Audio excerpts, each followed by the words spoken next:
So ang ating pong pamagat ngayong araw ng Biyernes bago matapos ang linggo, mabaon ninyo over the weekend at Father's Day nga ho sa linggo, sana ay pag-usapan natin sa ating mga pamilya, kaibigan, kapitbahay, kamag-anak, mahal sa buhay, itong mga may init na kaganapan sa Pilipinas. Ang ating pamagat, a weaponized Senate.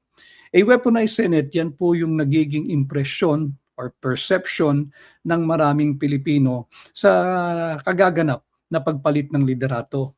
If you're going to take an episode, yung ating podcast episode before today, doon malinaw doon ang ating sinabi.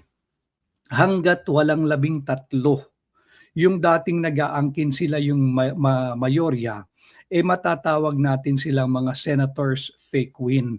At malinaw din ang sinabi ko, walang problema. Solusyonan nyo yan. Humuha pa kayo ng isa kung may makukuha kayo o dalawa o tatlo para talagang may malinaw kayong mayorya. At pag nakuha nyo na yan, walang sino mang Pilipino ang pwedeng mag-question. Bakit? Alam naman natin ang workings of an orderly republic and a democratic framework. Diba? Dito talaga rule of majority, lalo na sa Senado. Pero ang mayorya ng Senado, maganda na rin nagkabutuhan uli sila. Ito ay hindi direktang pag-amin na nagkaroon ng power grab nung una nilang pagtatangka na sila yung maging mayorya. Otherwise, bakit nagkaroon uli ng eleksyon? Diba? Dahil alam nila, mali ang bilang nila, pinepuwersa lang nila na ang bagong majority ng 24 ay 12. Kagaya nga ng sinabi ko, kahit batang paslit na nakapag-aral, kahit hanggang grade 2, wag namang grade 1, kahit grade 2, maiintindihan niya pag sinabi mong majority. Ano ang majority ng 24? 1/2 plus 1. So 12 plus 1, 13. At malinaw doon sa ating podcast, kung makukuha nyo yan, ako mismo magsasabi sa sambayan ng Pilipino, wala tayong karapatang questionin ang kanilang pagbubuo ng mayorya sapagkat meron talaga silang mayorya. So, to be fair to them, from being referred to or being described as senators fake win, ngayong meron silang mayorya, talagang to be objective, sila ngayon ay matatawag nating senators sure win. Sure win sa mayorya. Ang tanong, sure win ba ang Republika ng Pilipinas sa kanila? Sure win ba ang mamamayang Pilipino sa kanila? Yan yung malaking question mark, kanya ang ating pamagat, a weaponized Senate. Because ito ho, yung nabuong perception or impression o pagkakakilanlan sa kasalukuyang mayorya ng Senado. Malinaw din yung naging pahayag, nakita ko yung isang maiksing video clip. Tama naman talaga yun. Yun talaga yung sinabi ni Senador Pia Cayetano. They understand the rules of the Senate. They understand the meaning of majority. They understand the concept of 1/2 plus 1. Nung nakakuha ng mayorya, yung totoong mayorya, hindi yung pinipuwersang mayorya, may 13 sila, sila na ang mayorya ng Senado. De palitan nyo na lahat ng mga chairman ng different committees diyan sa Senado. Ang tanong, will the change of leadership from Senator Alan Peter Cayetano, former Senate President, to transition into the Senate presidency of Sherwin Gatchalian, will it do good to the Filipino people? Will it do good to the country? Will they do good? O para lang ito sa interes ng iilan? Ito ba'y magiging weaponized Senate? Sa paanong pamamaraan? Kung titingnan ninyo, ang unang nagwagi yung mga nagpipilit na maging mayorya. Ibigay na natin sa kanila yan hanggat wala tayong 13.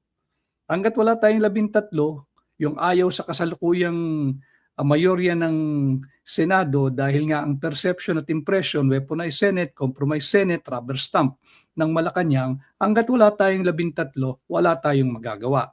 Kanya sino ang unang nagtagumpay dito? Hindi si Senator Sherwin Gatchalian, hindi.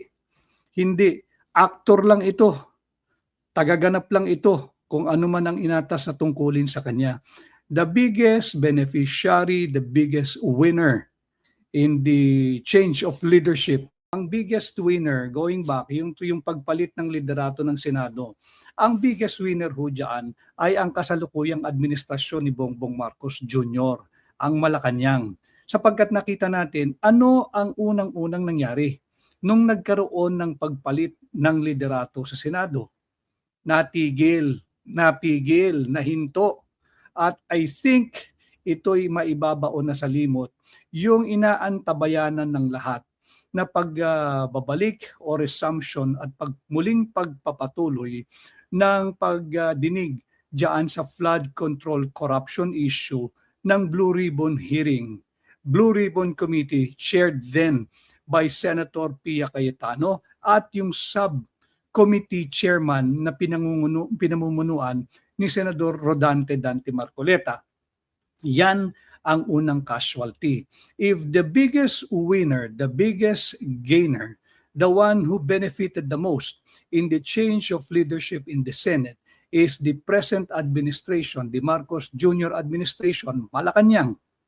Ang biggest loser po dyan ay ang katotohanan. Ang biggest loser dyan ay yung ating advokasiyang humihingi ng transparency and accountability. Ang biggest loser po dyan, kayo, mga kababayan ko, kapwa ko Pilipino, nasa Pilipinas man, mga overseas Filipino workers or Filipino migrants man, kung saan man po tayong panig ng mundo, the biggest loser ay tayong mga Pilipino, lalo na yung mga taxpayers. Again, a brief refresher, tayo'y lahat ay taxpayer.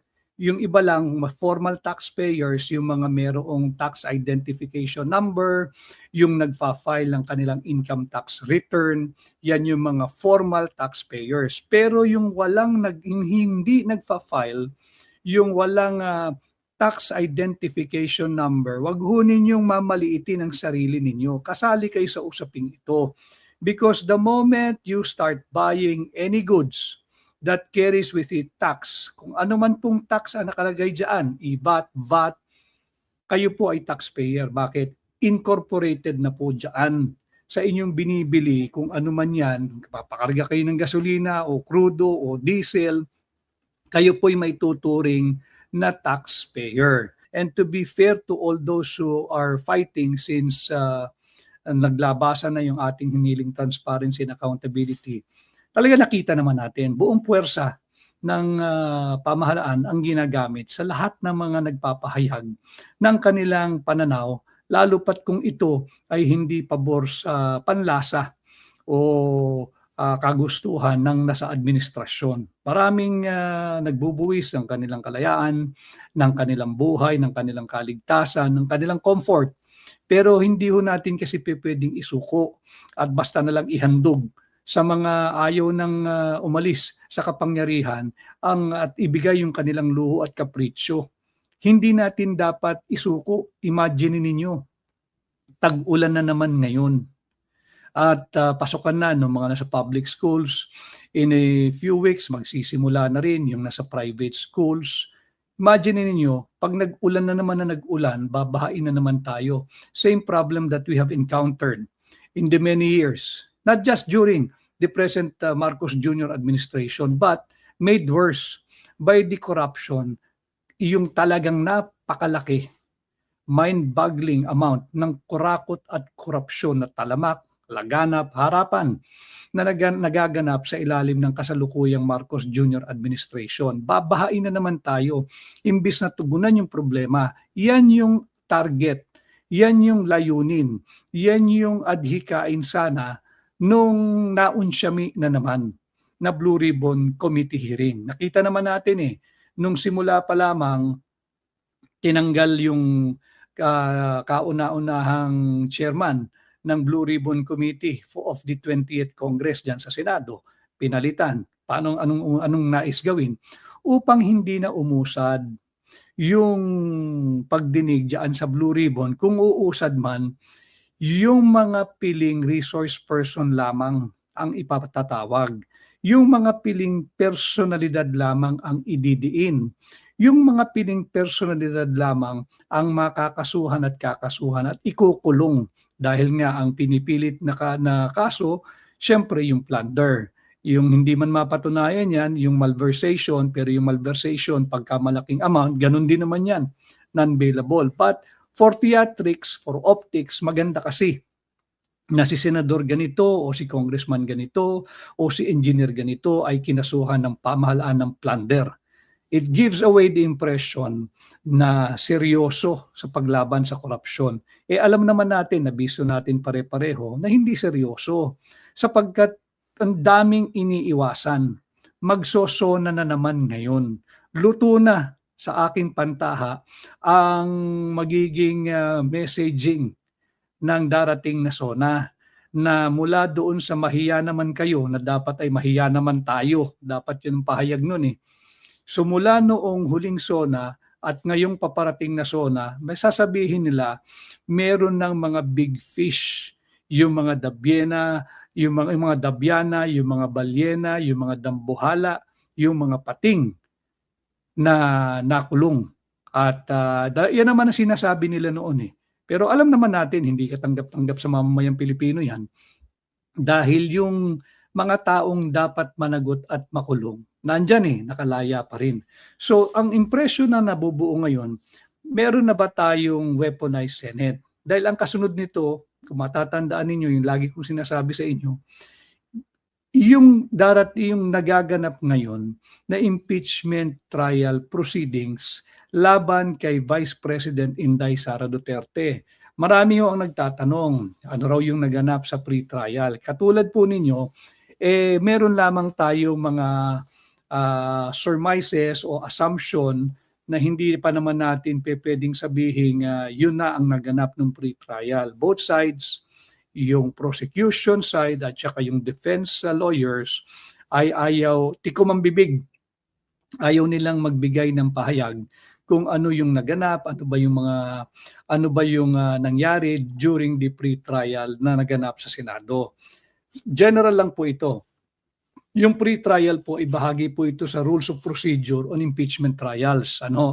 Hinango po ito sa Rules of Procedure ng criminal at civil prosecution at litigation. So yan po yung naganap sa Senado. Ano ba ang nagaganap pagka mayroong pre-trial? Para lang po sa kaalaman ng lahat. Si Benito Jr.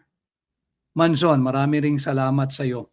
Ano ba ang nagaganap pag may pre-trial? Yung pre-trial po, meron tayong unang tinatawag dyan, yung stipulation of facts, yung pagkakasundo ng prosecution at ng depensa na, pagkasunduan na natin ito, hindi na ito kinakailangang patunayan pa o i-take up pa during the impeachment trial. Dahil alam naman na ng lahat yan alam naman natin na establish yan, and so on and so forth. Yun po yung una, yung stipulation of facts.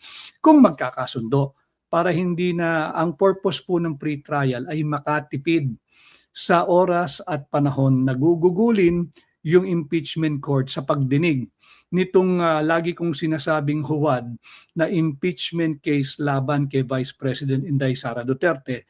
Bakit kinakailangan, bakit layunin ng impeachment court na makatipid ng oras at panahon? Kasi nga ho, nasa balikat ho ng mga taxpayers yan nasa atin po yan Tayo ang nagme-maintain ng impeachment court. Para lang po alam ninyo, kaya dapat kayo lahat kasali rito.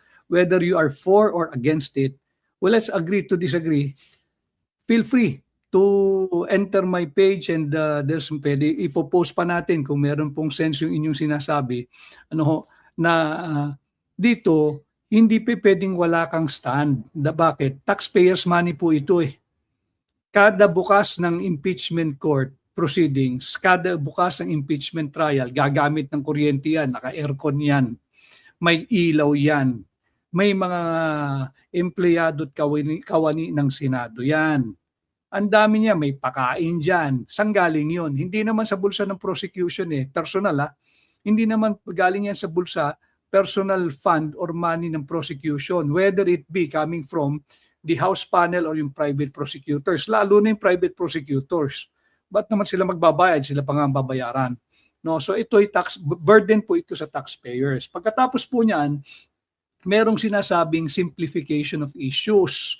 So yung pre-trial may stipulation of facts. Pangalawa po diyan, yung simplification of issues. Ang simplification of issues, they just define the exact actionable questions.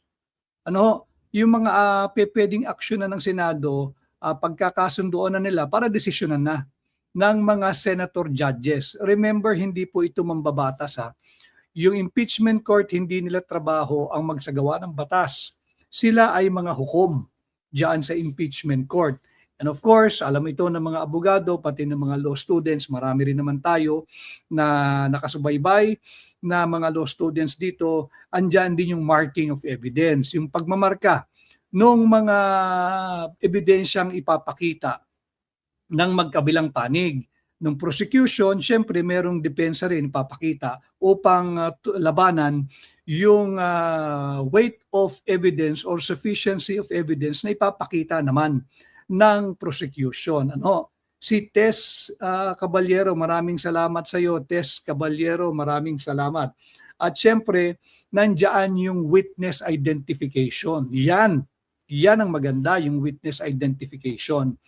Base sa mga ilang naging pahayag at nailathala rin ito sa ilang social media pages pati sa mga ibang podcast, yung identification of witnesses, naglalabasan yung pangalan ni dating Executive Secretary Lucas Bersamin, pinatatawag na bilang testigo. Bilang testigo nino ng prosecution ba o ng defense? Either way, maganda yun. Kung sino man ang magpipresenta sa kanya, whether prosecution or defense, it's high time to present him. Ang tagal na sinasabi yan eh. Ayaw humarap dahil nga raw nag-aantay ng proper forum. The impeachment trial is the best forum na maipatawag ang mga personalidad na ito. Lumabas din yung pangalan ni Mina Pangandaman. Matagal nang hinahanap sa lahat ng Blue Ribbon ng mamamayang Pilipino. Hanggang ngayon, siya yung may pangangalaga ng budget o pera nating mga Pilipino. Bilang DBM Secretary, wala pa ring kaso ni hindi man iniimbestigahan.